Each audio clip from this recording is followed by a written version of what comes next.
উত্তম কুমারের চিকিৎসা করার সূত্রে মহানায়ককে খুব কাছ থেকে দেখেছেন ডাক্তার সুনীল সেন। শোনা যাক তার সেই অভিজ্ঞতার কথা। 1967 সালের মাঝামাঝি সময়ে বাংলা চলচ্চিত্রের প্রবাদ প্রতিম ব্যক্তিত্ব উত্তমবাবুর সঙ্গে আমার পরিচয় হয়। সেই স্মৃতি হয়তো অপ্রত্যাশিত, কিন্তু অপ্রতিরোধ্য ও অনিবার্য।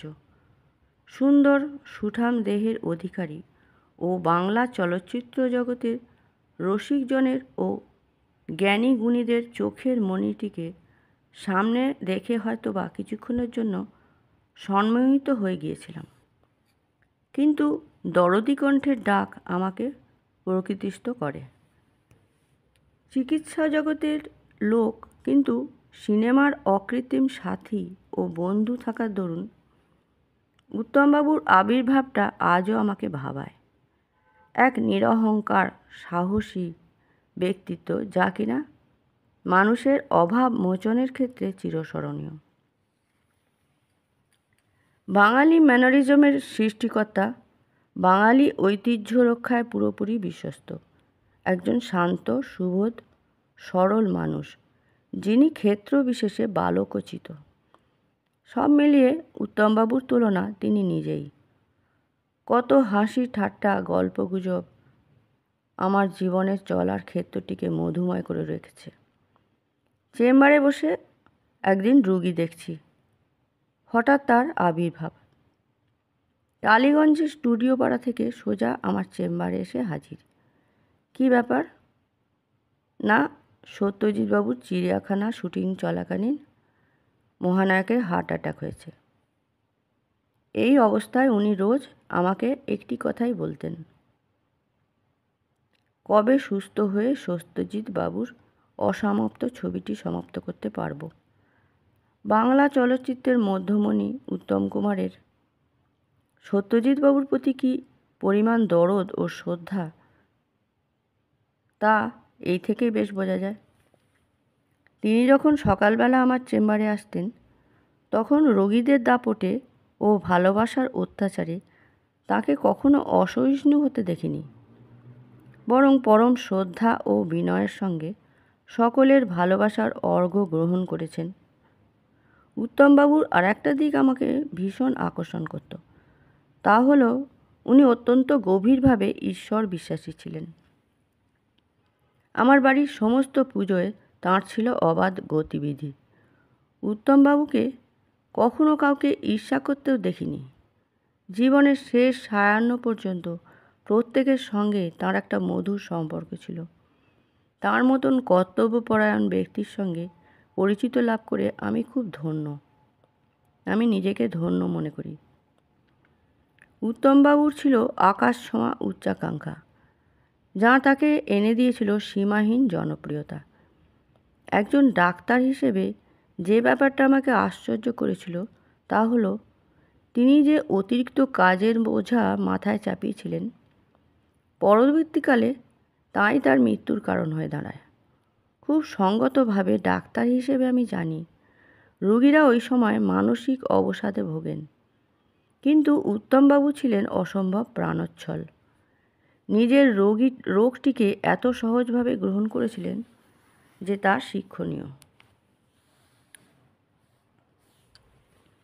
উত্তম কুমারের সঙ্গে বাংলা চলচ্চিত্রের প্রযোজক ও পরিবেশকদের একটা আত্মিক সম্পর্ক ছিল।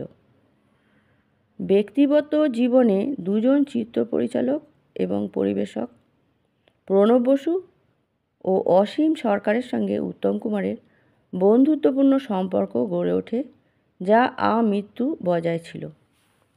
উত্তম কুমার সম্পর্কে স্মৃতিচারণ করতে গিয়ে প্রণববাবু বলেছেন, আমার সুদীর্ঘ 18-19 বছরের প্রত্যক্ষ সান্নিধ্যের অভিজ্ঞতা বরাবর মনে করিয়ে দেয় তাঁর অপরিসীম অতৃপ্তির কথা। যে অতৃপ্তি ছিল তাঁর ব্যক্তি জীবন ও শিল্পী জীবনকে ঘিরেই। উনি হয়তো নিজেই জানতেন না তার এই বিপুল জনপ্রিয়তার কথা। জানলে হয়তো নিজের সম্বন্ধে অনেক সচেতন হতেন, এবং সে সচেতনতা তাঁর পার্থিব জীবনের পরিধি হয়তো আরও বিস্তৃত করত। উত্তম কুমারকে বিশ্লেষণ করলে দেখা যায় তার মধ্যে 3 রকমের সত্তা বিরাজমান: শিল্পী উত্তম কুমার, মানুষ উত্তম কুমার এবং পুরুষ উত্তম কুমার। শিল্পী উত্তম কুমার তাঁর শিল্পকর্মের জন্য তাঁর অনুরাগীদের কাছে সব সময় বন্দিত, আবার নিন্দিতও। কিন্তু মানুষ উত্তম কুমার কারো কাছে নিন্দিত হয়েছেন বলে আমার জানা নেই। যে সত্তাটা উত্তম কুমারের জীবনে সবচেয়ে বেদনাদায়ক হয়ে মাঝে মধ্যেই মাথাচাড়া দিয়ে উঠত, সে পুরুষ উত্তম কুমার, যে সেই মুহূর্তে শিল্পী মানুষ উত্তম কুমারের গলা চেপে ধরে নিজেকে জাহির করার চেষ্টা করত, আর যার খেসারত মানুষ উত্তম কুমারকে দিয়ে চলতে হতো সীমাহীনভাবে। এটাই ছিল ওর জীবনের সবচেয়ে বড় ট্র্যাজেডি। অপরিসীম অতৃপ্তি ছিল তার শিল্পী জীবনে, এমনকি ব্যক্তি জীবনেও।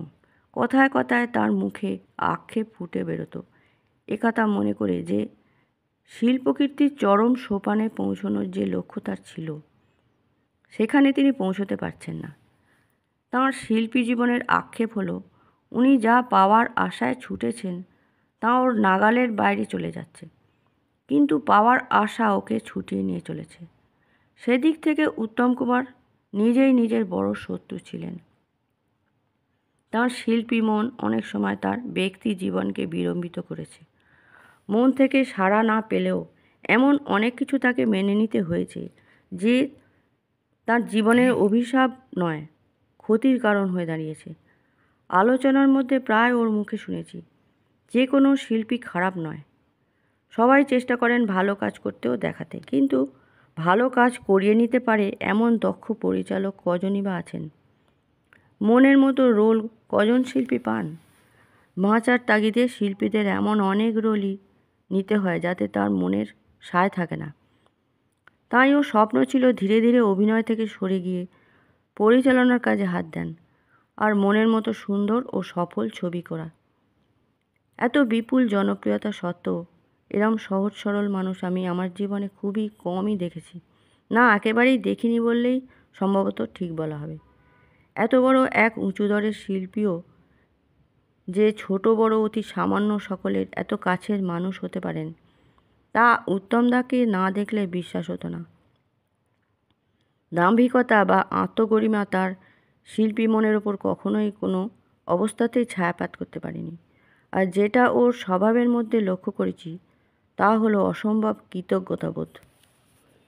নমস্কার। ভিডিওটি ভালো লাগলে আপনারা সাবস্ক্রাইব করে দেবেন আর কমেন্ট করতে ভুলবেন না।